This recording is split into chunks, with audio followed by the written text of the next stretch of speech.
একটা জিনিস আপনাকে দেখাই, এই রেল লাইন যেগুলো আছে এগুলো একটু ক্রস করে আসার ট্রাই করবেন।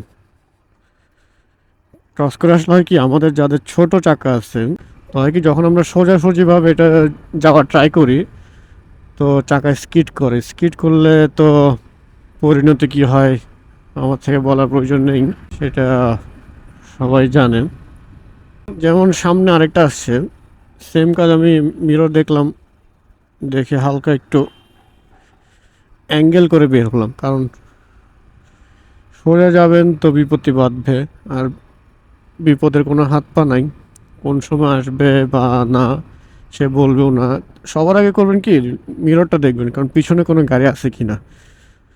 কারণ দেখা যাচ্ছে আপনি ডানে চলে গেলেন বা বামে চলে গেলেন, পিছের গাড়ি ভ্যাবা চাকা খেয়ে যাবে যে ও মা, ও করতে চাচ্ছে এটা কি। এই পাশে হচ্ছে পুরোটাই নদী, আর সামনে আরেকটা রেল লাইন। আমি এখন আপনাকে দেখানোর জন্য একটু স্লোলি চালাইলাম এখানে, কিন্তু আপনি যদি 50তেও টানেন তো সেম ফর্মুলা ইউজ করলে আল্লাহর রহমতে কিছু হওয়ার চান্স নেই, আর বাকিটা আল্লাহর হাতে।